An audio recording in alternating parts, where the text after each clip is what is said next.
maintenant dans la parole de Dieu. Alors là, on va se lever ensemble de nouveau et nous allons lire les Saintes Écritures dans l'Épître à Timothée, un passage classique concernant la grande apostasie, donc de la fin des temps. 2 Timothée chapitre 4.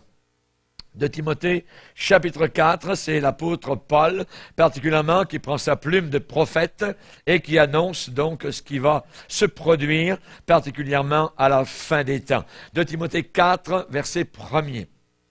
Je t'en conjure devant Dieu et devant Jésus-Christ, qui doit juger les vivants et les morts, et au nom de son apparition et de son royaume, prêche la parole, insiste en toute occasion, favorable ou non, reprend, censure, exhorte avec toute douceur et en instruisant.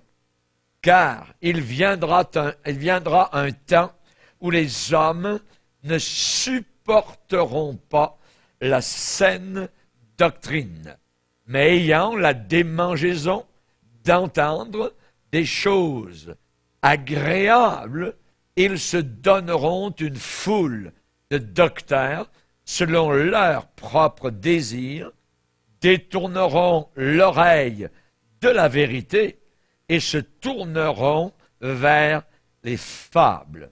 Mais toi, sois sobre en toutes choses, supporte les souffrances, fais l'œuvre d'un évangéliste, remplis bien ton ministère. Amen. Seigneur, nous te bénissons et nous voulons te glorifier pour la joie, Seigneur, de pouvoir être au pied de ta parole. Nous te demandons qu'elle puisse, Seigneur, encore ce soir, nous enseigner. Nous voulons nous incliner, Seigneur, devant ta majesté glorieuse. Et nous savons, Seigneur, que ta parole ne retourne pas à toi sans effet. Nous te demandons, Seigneur, que l'effet soit favorable dans notre cœur. Nous voulons, Seigneur, ouvrir pleinement notre cœur à l'enseignement du Saint-Esprit. Aide-nous, Seigneur Jésus, à recevoir cette parole, non pas comme étant la parole d'un homme, mais ce qu'elle est véritablement, la parole du Dieu Tout-Puissant. Dans le nom puissant de Jésus, nous prions. Amen. Et tout le peuple dit Amen. Gloire à Dieu. On peut s'asseoir, frères et sœurs. Alléluia. Gloire à Dieu. Donc, dans ce passage, on nous annonce que viendra un temps où les hommes ne supporteront pas la saine doctrine. Donc, la doctrine de santé, la doctrine équilibrée ne sera plus la bienvenue parmi le peuple de chrétiens. Ici, on ne parle pas des païens, puisque, évidemment, les païens ne croient pas, ne sont pas enseignés dans la saine doctrine. Et donc, on nous dit, évidemment, qu'il viendra une époque où les gens auront un grattage d'oreilles, donc des mangeaisons, et voudront donc entendre non plus ce que la parole de Dieu déclare, mais ce qu'ils veulent entendre, et nous appelons ça des choses agréables. Agréables à la chair. Agréables donc à l'homme commun, à l'homme charnel. Ils se donneront une foule de docteurs, foule d'enseignants, et selon leur propre désir, donc détourneront l'oreille de la vérité. Nous avons des exemples, je pourrais vous en donner, je dirais, de nombreux exemples. Nous en avons un particulièrement, un monsieur qui s'appelle John Chevy Sprong, qui est un évêque épiscopalien, donc de Newark, au New Jersey. Et donc, cet homme-là a exactement toutes les vues, les positions hérétiques. Il a écrit des livres controversés et il déclare ouvertement que la résurrection de Jésus-Christ est une légende et que ce n'est pas un événement réel. Il déclare qu'il n'y a aucun tombeau vide, il n'y a eu aucun ange pour déclarer la résurrection de Christ et qu'il n'y a eu donc aucune apparition lors de cet événement. Cet homme-là déclare que toute personne raisonnable ne peut pas croire dans l'interprétation littérale de la Bible. Il déclare que la jeune fille vierge de la Bible devra disparaître. Il déclare, cet homme-là, que l'annonciation par le grand ange Gabriel donc doit s'en aller. Bethléem, la mangeoire, tout cela doit disparaître. Et que l'Église d'aujourd'hui doit approuver activement et même célébrer le comportement homosexuel autant que les liaisons hétérosexuelles en dehors du mariage. Nous avons affaire là à un hérétique, voyez, à un apostat. Quand il y a eu une époque où dans la Fédération protestante de France, il y avait dans le comité central une lesbienne. Imaginez.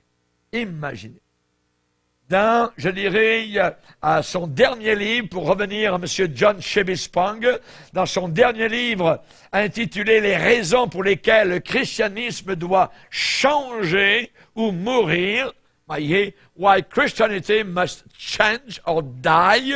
Nous avons là un résumé du travail de toute sa vie. Et il insiste que les idées du premier siècle, écrites dans le Nouveau Testament, sont totalement dépassées, démodées, vieillottes, et il emploie le mot provincial pour se moquer directement de la parole de Dieu. Et que tout cela, actuellement, doit être mis à la poubelle si le christianisme doit survivre dans le monde moderne. Et il se prénomme lui-même, il s'appelle lui-même un croyant en exil. Oh, pauvre monsieur. Chers amis, les vues de Spong ne sont pas nouvelles, voyez, ne sont pas nouvelles. Le même genre, nous l'avons chez un autre qui s'appelle M. Brian McLaren, qui est un homme dont les livres se vendent, je dirais, par milliers, et M. Brian McLaren est de la même trempe que celui que je viens de vous citer, et dernièrement, il a fait un mariage dans son église, et il a marié son propre fils à un autre garçon. Nous avons affaire à face à vraiment quelque chose qui se passe actuellement, mais dont nous avons été avertis dans la parole de Dieu. Et évidemment, nous devons regarder cette grande dérive qui a été annoncée, prédite par les prophètes de la Bible, par Jésus lui-même, par Paul, par Jacques, par Jean, par Jude. Nous avons donc été avertis. Et l'apôtre Paul a prédit une époque qui viendrait dans laquelle hommes et femmes se détourneraient de la foi qui a été transmise aux saints une fois pour toutes. Et que les hommes allaient accepter, allaient recevoir l'hérésie. Pierre va dire, il y a eu, il y aura. Il y a eu parmi le peuple d'Israël des faux prophètes, et il y aura de même parmi vous de faux docteurs. Nous avons été avertis. Et Paul a écrit à la jeune église de Thessalonique en disant, il faut que l'apostasie, la rébellion, soit arrivée auparavant. Avant, évidemment, donc, l'avènement en gloire de notre Sauveur Jésus-Christ qui reviendra avec nous. L'apôtre Paul a dit qu'avant que le jour du Seigneur n'arrive, avant que cela n'arrive, avant qu'il y ait la révélation de l'homme du péché, c'est-à-dire l'Antéchrist, il y aura premièrement une rébellion, il y aura un éloignement loin de la foi, une cassure, un divorce avec la foi biblique. Il y aura un départ, donc, loin de la foi. Le Saint-Esprit dit expressément que dans les derniers temps, plusieurs abandonneront. Notez le verbe abandonner, un abandon volontaire. Abandonneront la foi pour s'attacher à des esprits séducteurs. À des esprits séducteurs. Prescrivant particulièrement de ne pas se marier, c'est-à-dire de vivre en concubinage. Et vous pouvez être chrétien, vous pouvez être homosexuel, être un bon chrétien. Et nous avons déjà des églises aujourd'hui, donc, d'homosexuels, où les lesbiennes et les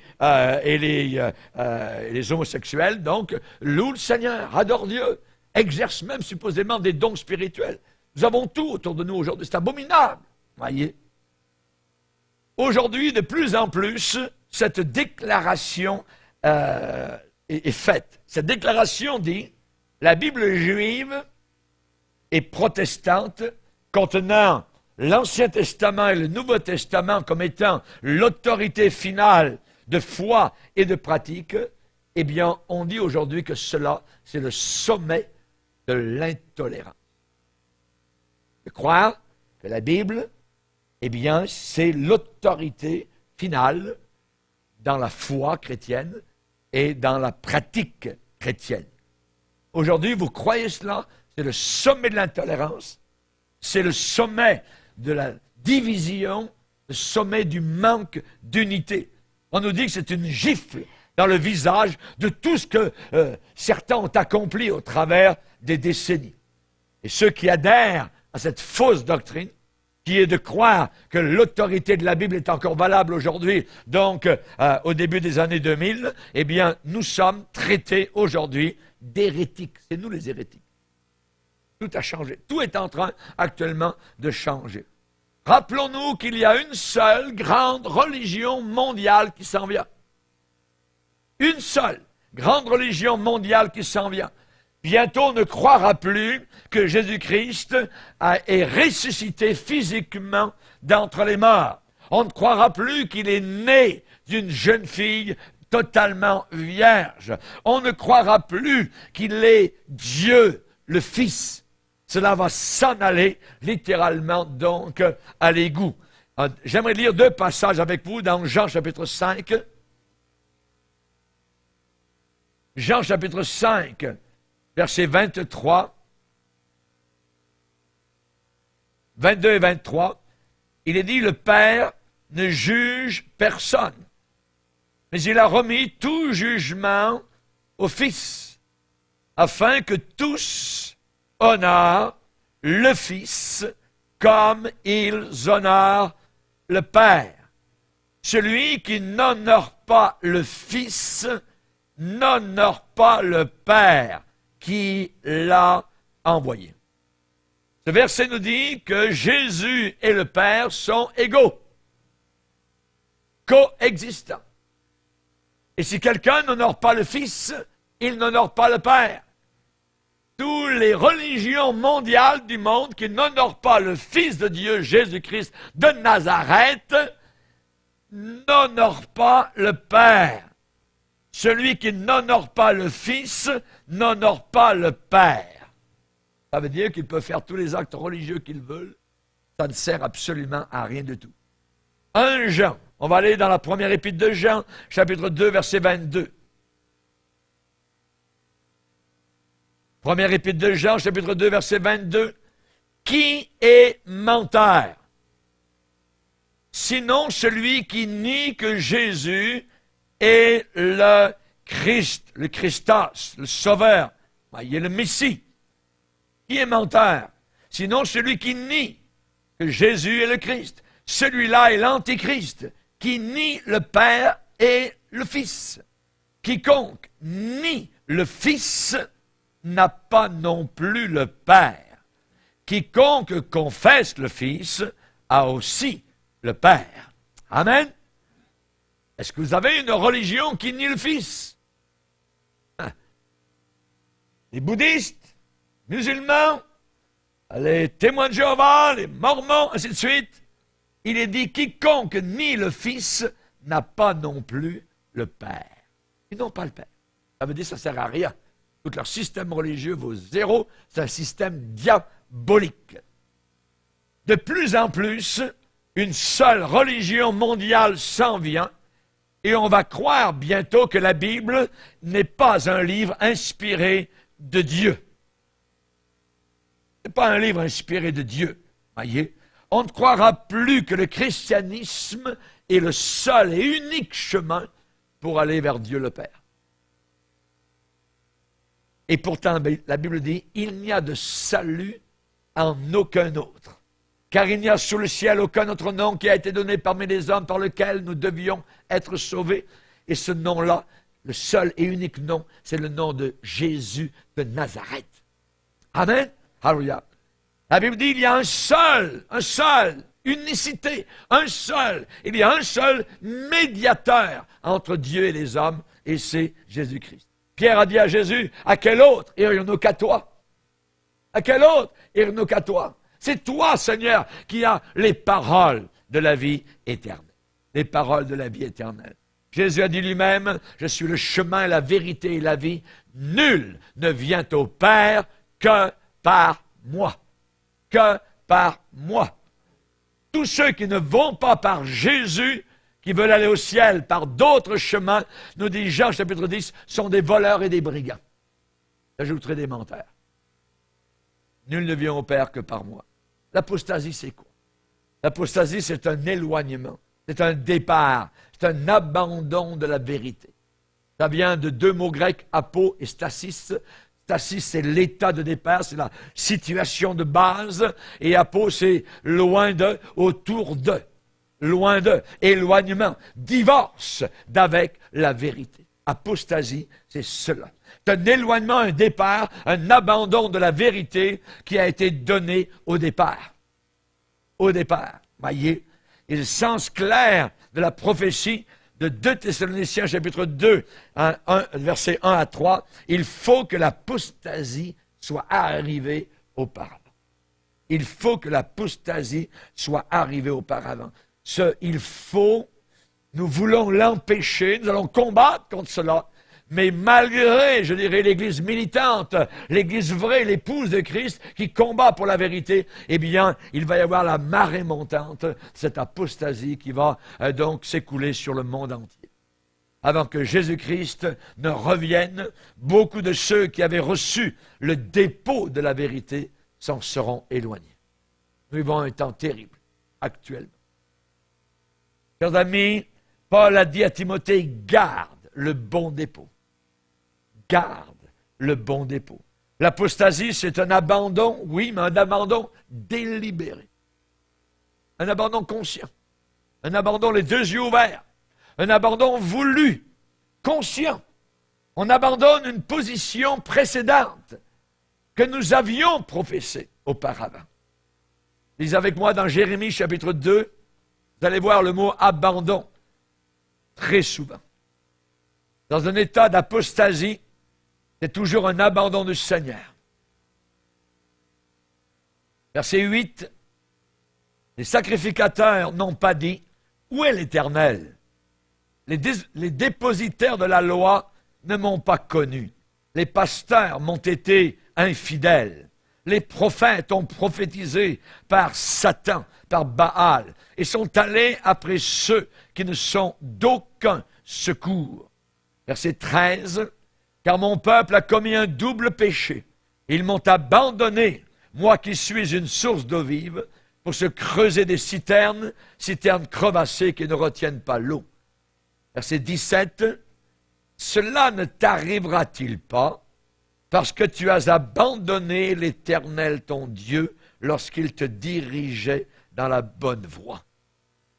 Verset 19, ta méchanceté te châtiera et ton infidélité te punira. Tu sauras et tu verras que c'est une chose mauvaise et amère d'abandonner l'Éternel ton Dieu et de n'avoir de moi aucune crainte, dit le Seigneur, l'Éternel des armées. Verset 27, ils disent au bois, tu es mon père, et à la pierre, tu m'as donné la vie, car ils me tournent le dos, ils ne me regardent pas. Verset 29, pourquoi contesteriez-vous avec moi? Vous m'avez tous été infidèles, dit l'Éternel. Verset 32, la jeune fille oublie-t-elle ses ornements, la fiancée sa ceinture, et mon peuple m'a oublié depuis des jours sans nombre. Ça, on appelle ça l'apostasie. Abandon, abandon. Ils m'ont abandonné parce que tu as abandonné. Ils m'ont tourné le dos, ainsi de suite. C'est ce qui va arriver de plus en plus aujourd'hui dans le milieu que l'on appelle chrétien. Chrétien. Et où vont ces gens à la place? Eh bien, il est dit où ils vont. Regardez au verset 18. Maintenant, qu'as-tu à faire d'aller en Égypte pour boire l'eau du Nil? Qu'as-tu à faire d'aller en Assyrie pour boire l'eau du fleuve? Nous avons ici évidemment le symbole de l'Égypte qui est un symbole du monde. Ils vont boire l'eau du Nil. Ils vont boire les eaux du monde, empoisonner les façons du monde, les manières du monde, les habits du monde, la musique du monde, ainsi de suite. Voyez, tu sauras et tu verras que c'est une chose mauvaise et amère d'abandonner l'Éternel ton Dieu. Après que l'enlèvement des chrétiens fidèles aura eu lieu, de ceux qui sont en Christ, eh bien les conditions seront totalement mûres pour les gens de tourner totalement et complètement leur dos à Dieu dans tout ce qu'ils feront et penseront, surtout ceux qui se sont prénommés chrétiens et qui ne le sont. Leur manque de sincérité sera à ce moment-là très visible. Et ce mouvement mondial anti-Dieu, anti-Christ sera tellement universel autour de la terre qu'il y a une désignation particulière dans la parole de Dieu. Ça s'appelle l'apostasie. L'apostasie. Les tendances apostates actuellement autour de nous sont grandissantes, sont montantes, sont évidentes. Nous sommes juste avant l'enlèvement de l'Église. Alléluia. Un autre passage, dans 1 Timothée chapitre 4, verset 1er, 1 Timothée chapitre 4,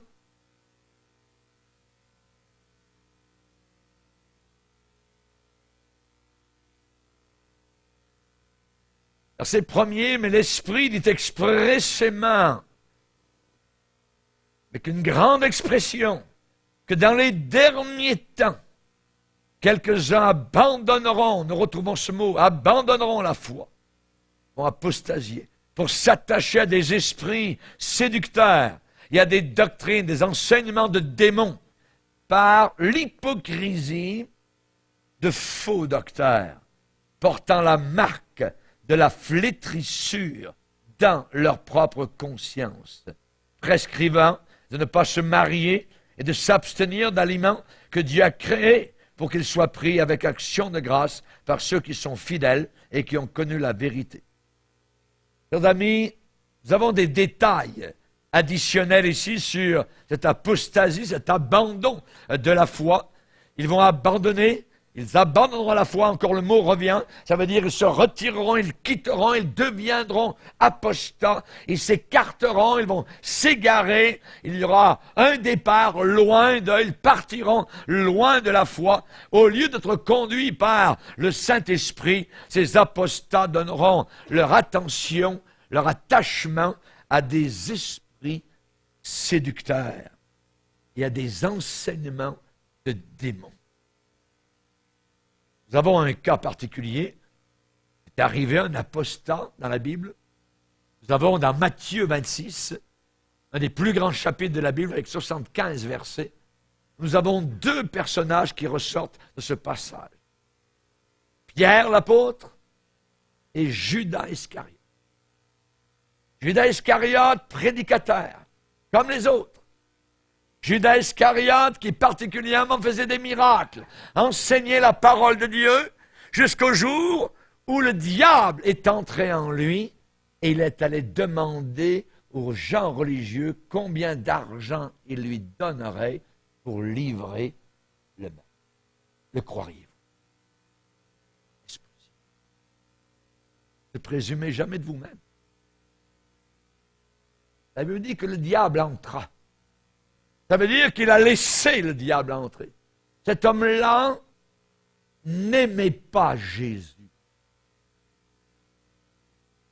Tout tourne autour de l'amour que nous avons envers Jésus. Il ne l'aimait pas. Il le haïssait. Et il le haïssait tellement qu'il était prêt à aller le vendre. Il est arrivé dans le jardin et il l'a embrassé.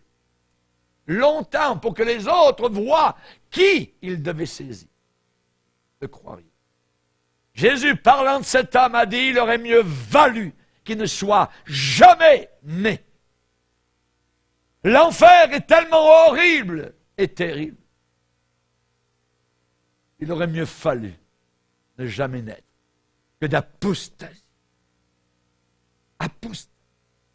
Se détourner de l'amour de Dieu. Vous savez, il y a un verset dans le Nouveau Testament qui est une massue terrible. On va le lire dans 1 Corinthiens.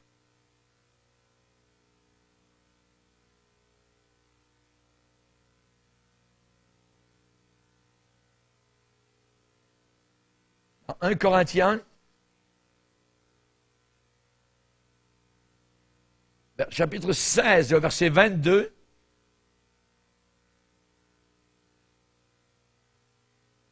Si quelqu'un n'aime pas le Seigneur, qu'il soit maudit. Si quelqu'un n'aime pas le Seigneur, qu'il soit maudit. C'est exactement ce qui est arrivé à Judas Iscariote, un apostat, un prédicateur, qui avait part au même ministère que les autres. C'est arrivé. On nous parle dans la Bible d'esprit séducteur. On nous parle de doctrine, de démons, d'enseignement diabolique. C'est le seul endroit dans toutes les épîtres pastorales où ce mot apparaît. Démons. Des doctrines de démons, des enseignements de démons. Les démons enseignent-ils? Certainement. Comment le font-ils? Comme Dieu se sert d'hommes de Dieu pour enseigner la bonne parole de Dieu, le diable se sert de ces hommes à lui pour enseigner les doctrines qui viennent de lui. Esprit séducteur, doctrine de démon.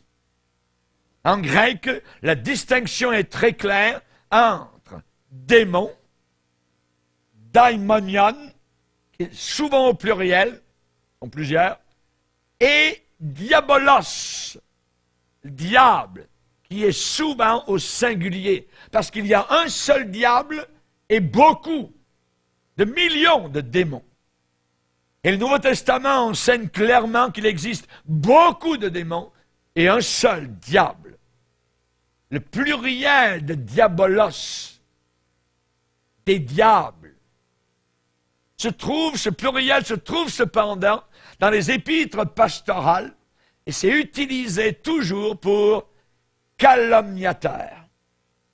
Les calomniateurs humains sont des diables, selon la parole de Dieu.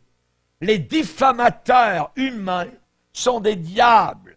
Les accusateurs humains sont des diables, les faux accusateurs. Quand on dit dans 1 Timothée 3,11 de ne pas être médisant, ça veut dire ne pas être diaboloïde.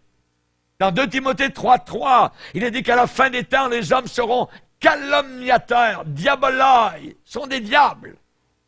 Dans Tite 2,3, on nous dit de ne pas être ni médisante, ni diaboloïde, pas être diabolique.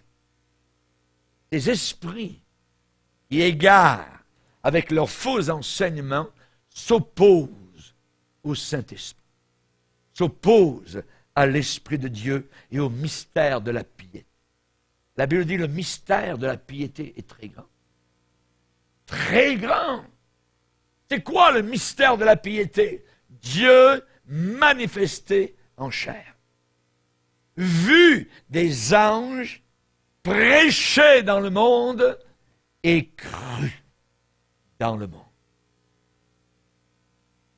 Chers amis, ce temps d'apostasie, cette époque d'abandon sera conduite par des démons humains.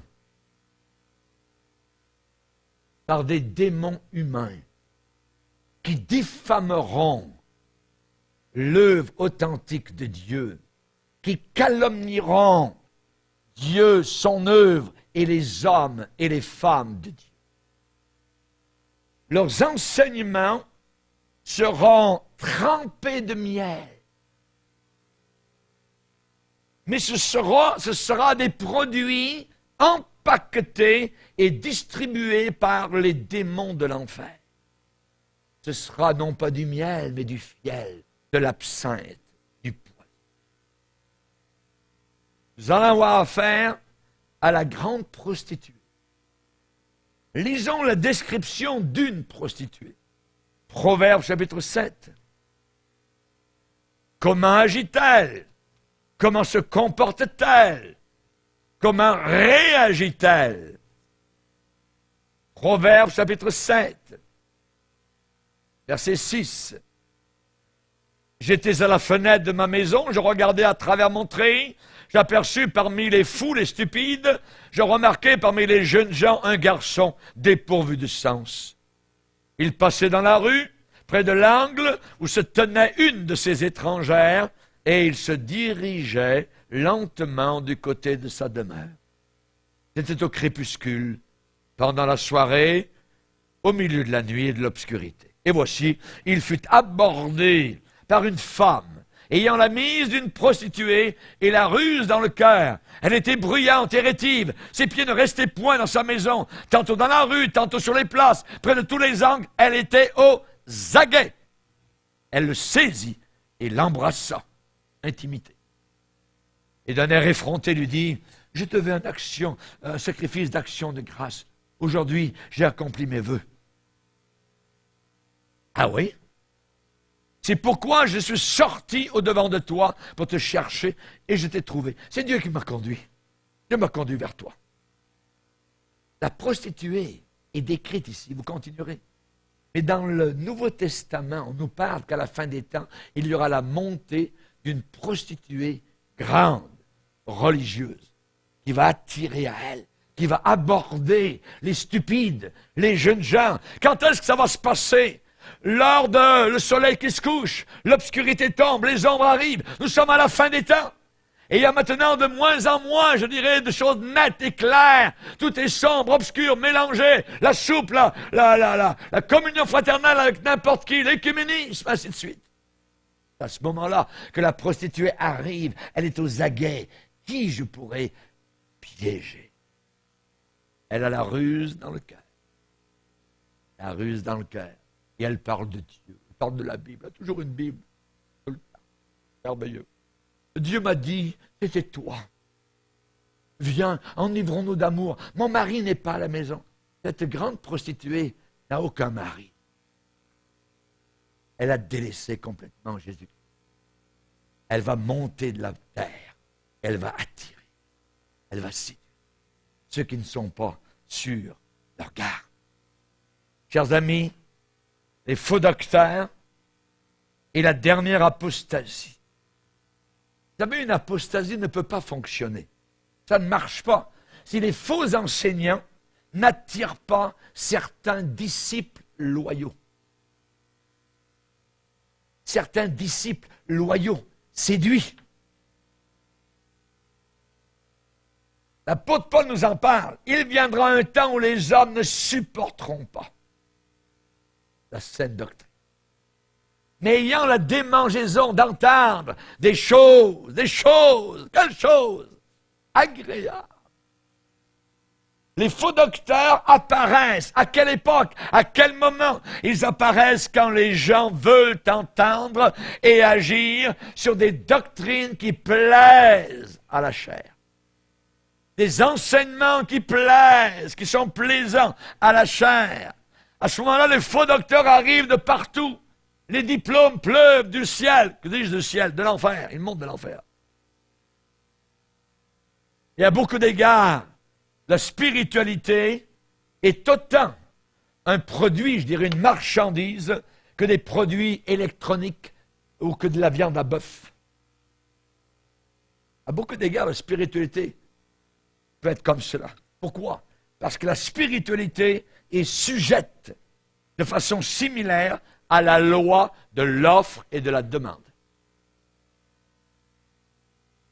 Les gens vont demander ce genre d'église, ce genre de prédicateur, ce genre d'enseignement, ce positivisme, et ainsi de suite. Détourneront l'oreille de la croix du calvaire. Prends ta croix, viens sur moi. Oh non, on veut plus ça. On a entendu ça depuis 2000 ans. L'offre et la demande. Auparavant, les églises chrétiennes étaient remplies de gens qui voulaient entendre la vérité et qui voulaient entendre la vérité de façon équilibrée. Très important. Mais là, à la fin des temps, les gens se donneront eux-mêmes une foule de docteurs selon leur propre désir.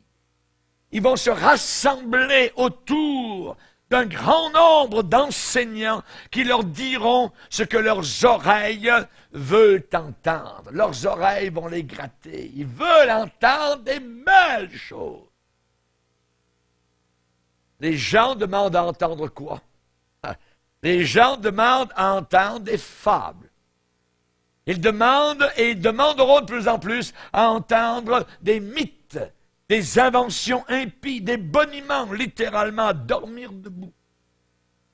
Et très vite, alors, commencent à apparaître dans le décor religieux des faux docteurs qui pourvoient à la demande.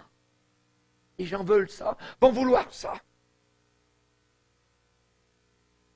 La Bible enseigne les mouches mortes, infectent et font fermenter, font tourner l'huile du parfumeur.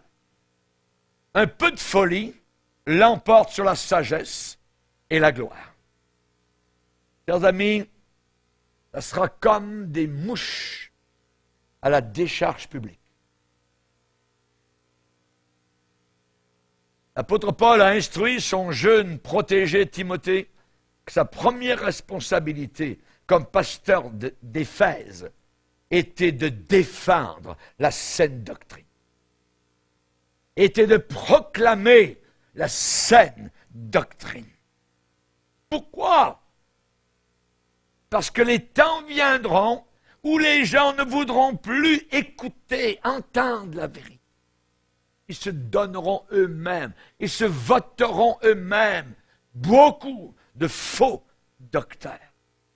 Et les oreilles qui démangent toujours, qui piquent, avec un désir malsain de toujours gratifier, soulager, contenter, satisfaire, assouvir le goût de leur cœur entêté, rebelle et charnel, ça va continuer à grandir, ça va continuer à aller de l'avant. Ils ne voudront plus entendre l'évangile de vérité. Comme pasteur, on nous demande dans ce livre, et je devrais rendre compte à Dieu de ce livre. Et c'est la raison pour laquelle nous essayons toujours d'enseigner de façon équilibrée. Équilibrée. Et non pas de dire simplement, c'est écrit dans la Bible, ça. Les femmes doivent avoir des voiles, ceci, cela, c'est tout de suite. Et vous, pasteur, vous ne prêchez pas ça. Et les femmes ici n'ont pas... Attends. Ça, c'est un enseignement déséquilibré. C'est la raison pour laquelle Dieu donne des pasteurs. Et c'est la raison pour laquelle il y a une apostasie. Et c'est la raison pour laquelle certains se retrouvent dans leur salon avec leur Bible pendant un temps. Mais ensuite, la Bible est fermée et c'est la télévision qui prend le dessus. Parce qu'ils ne veulent pas l'enseignement pastoral. Dieu a établi des pasteurs afin que nous ne soyons pas emportés à toutes sortes de vents de doctrine, mais comprendre les Écritures de façon équilibrée. Le déséquilibre, c'est comme une barque qui est déséquilibrée et qui chavire. Raison pour laquelle la Bible enseigne dans Tite, 1er chapitre, verset 9, que nous devons être attachés à la vraie parole, telle qu'elle a été enseignée pour exhorter selon la saine doctrine et pour réfuter les contradicteurs. Les contradicteurs. Si vous êtes un contradicteur invétéré contre l'enseignement qui est donné ici dans cette église, votre place n'est pas ici.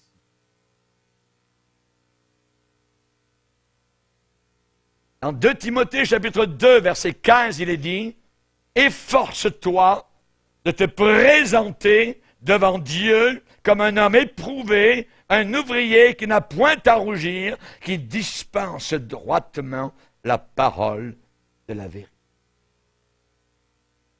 Chers amis, nous devons faire la guerre au bon endroit et non pas au mauvais endroit. Si je combats pour des choses secondaires et que je les place en première place, là, je suis en train d'entrer dans un grave problème. Et ça peut m'éjecter de mon ciel. Les paroles de Jésus à l'église de Laodicée, c'est une image qui donne à réfléchir. Dans Apocalypse 2 et 3, on nous parle de 7 églises. La dernière église est l'église de Laodicée. Et nous avons dans ces 2 chapitres l'image de l'église au travers de l'histoire, sur des siècles. Et chacune des 7 églises représente une époque différente de l'histoire de l'Église. Laodicée est la dernière. Pas par hasard. Parce que c'est l'Église finale de la série et elle illustre, elle image ce que l'Église sera juste avant que n'arrive l'enlèvement.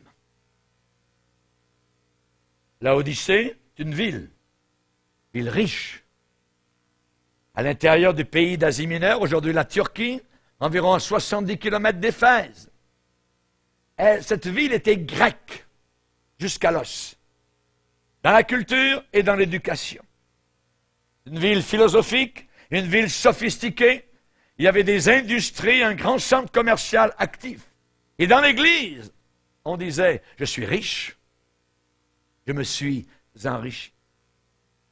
Et l'Église, dans cette ville, devait être riche parce qu'on a retrouvé dans les décombres et les excavations, on a découvert 3 bâtiments d'église qui datent des premiers jours du christianisme, qui ont été découverts dans les ruines de l'ancienne ville de Laodicée. Éphèse est la première église mentionnée, a été reconnue pour son évangélisation, son zèle.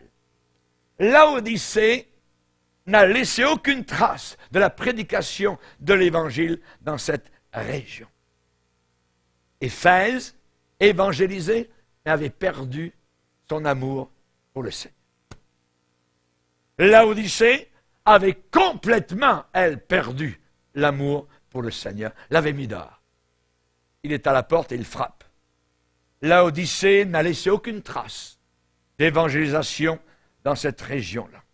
Et parmi les 7, c'est la seule où le Seigneur n'a absolument rien à dire de bon. Rien. Il n'y a pas une seule chose de bonne qu'il dit vis-à-vis de l'église de Laodicée. Et l'église des derniers jours est représentée par l'église de Laodicée. J'ai bien peur que Dieu n'ait rien à dire de bon du christianisme at large aujourd'hui. Elle n'est pas sans vie. Elle est tiède. Elle n'est pas indifférente, mais elle est aveugle et elle est nue.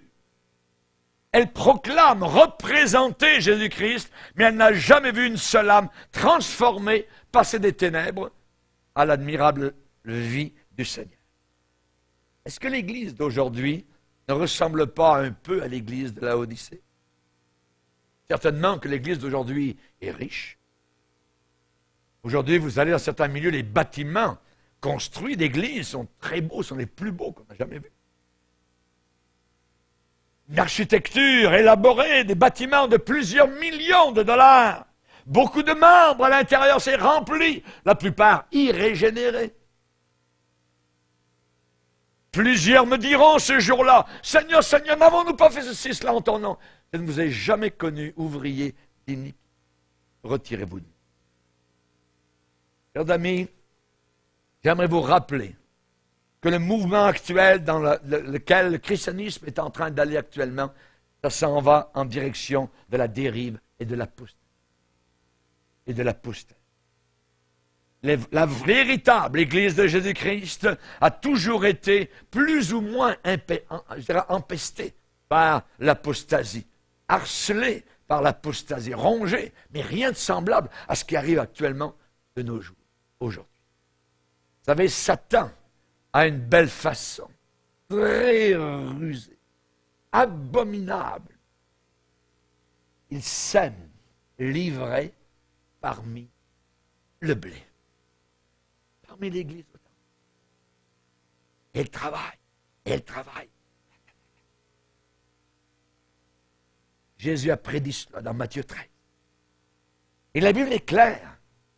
C'est que la confusion doctrinale va monter de plus en plus en crescendo dans les derniers jours, poussant et dirigeant beaucoup de gens à abandonner la foi biblique, tout en suivant avec avidité et avec passion les séducteurs, les esprits séducteurs, les faux prophètes.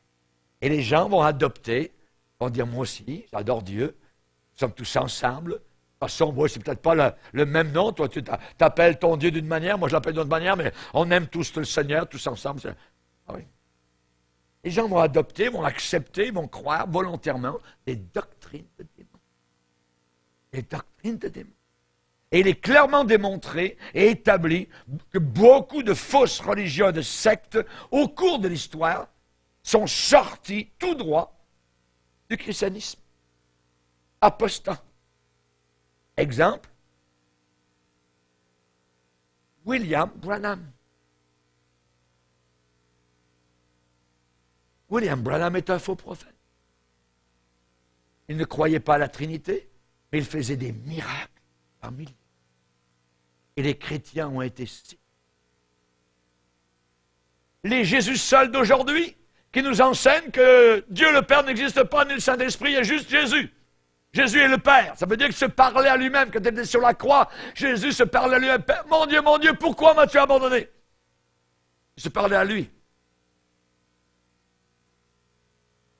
Jésus seul. Les Mormons viennent du christianisme. Les témoins de Jéhovah viennent du christianisme. Ils se baladent avec une Bible. Tronquée, mais une Bible. À travers des siècles, toutes les fois où l'Église a permis l'erreur doctrinale, théologique, s'infiltrer, se faufiler, se glisser, Dieu a suscité des réformateurs pour ramener son peuple aux doctrines fondamentales des Écritures. Nous devons combattre pour la foi qui a été donnée aux saints une fois pour toutes. Une fois pour toutes. Voyez, aujourd'hui nous avons des gens qui changent la grâce de Dieu en dissolution. Change la grâce de Dieu en dissolution. Et il renie notre seul Maître et Sauveur, Jésus-Christ. Dans des églises semblables, vous avez un grand nombre de gens qui vivent en concubinage. Ils aiment Dieu. Vous avez des homosexuels. Vous avez un tas de... Ce pasteur qui s'appelle Joel Osteen. Ce pasteur dit que les Mormons sont sauvés. Hein? Les Mormons sont sauvés depuis quand? Ou bien Dieu a suscité parfois d'autres personnes qui ont dirigé des mouvements à se séparer selon les Écritures. En Amérique du Nord, je vous donne un petit peu d'histoire pour que vous sachiez comment ça se passe. C'est gros. C'est très gros. En Amérique du Nord, au milieu du 19e siècle, la plupart des dénominations, Canada, États-Unis compris, avaient une seule branche. Toutes étaient fondamentalistes. Croyez à ce livre. Ils étaient venus d'Europe, ils avaient fui les persécutions, les Huguenots sont venus, ainsi de suite. Il y avait la Bible et on va mourir s'il le faut pour la Bible. Toutes les églises croyaient la même chose. Toutes adhéraient aux doctrines fondamentales qui leur étaient enseignées. Ensuite est arrivée la guerre civile aux États-Unis.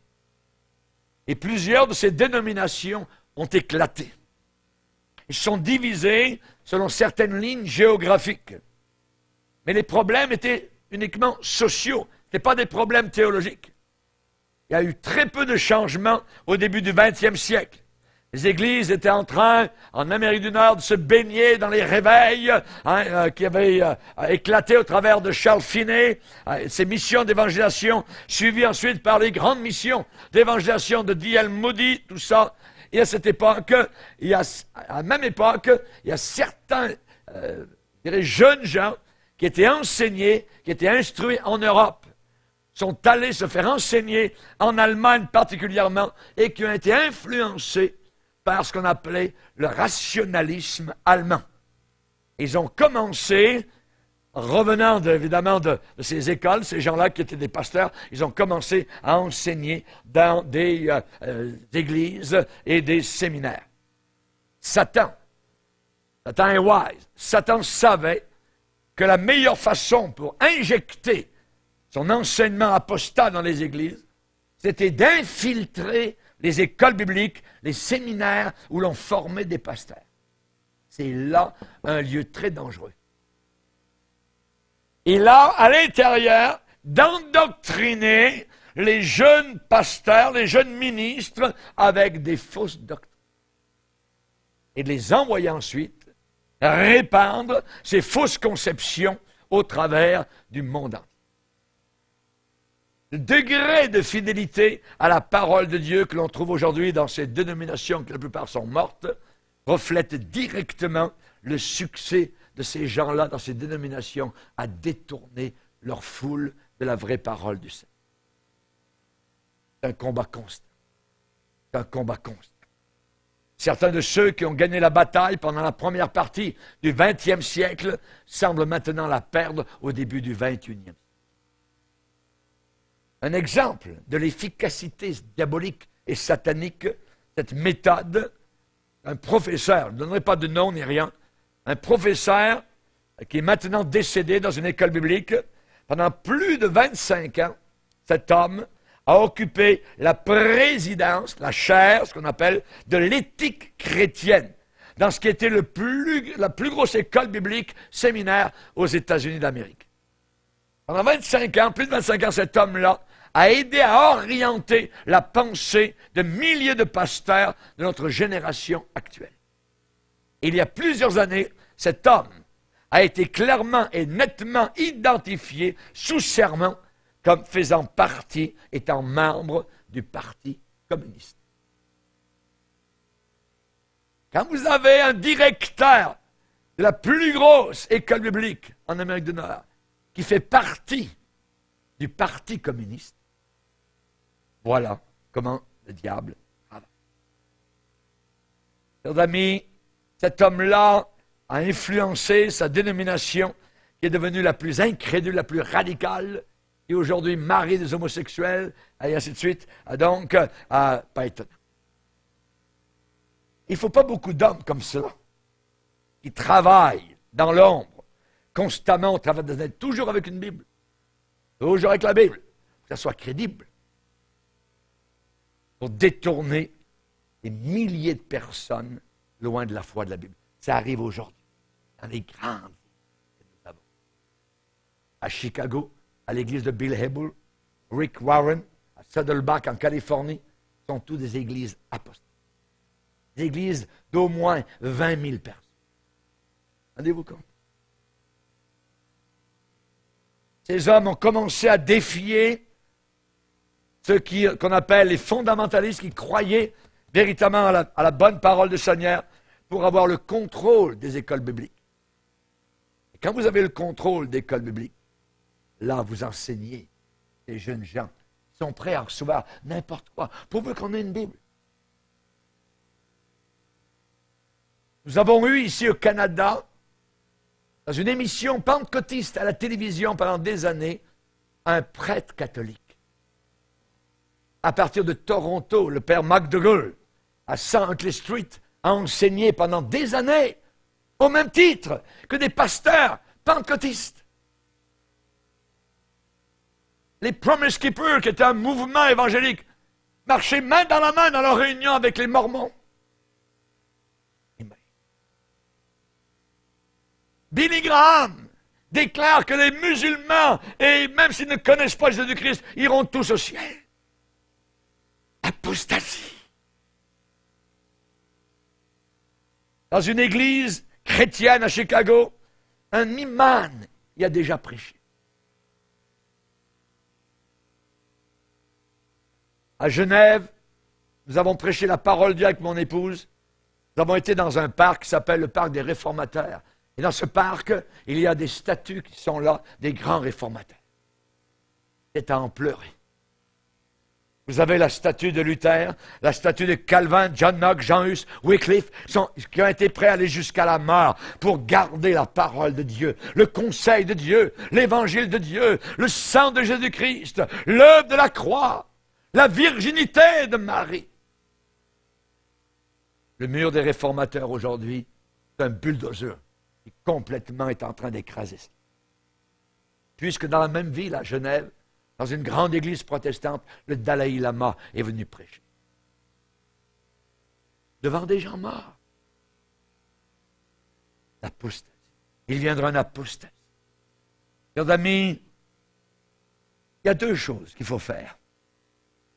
La Bible dit, sortez du milieu d'eux. Sortez du milieu d'eux.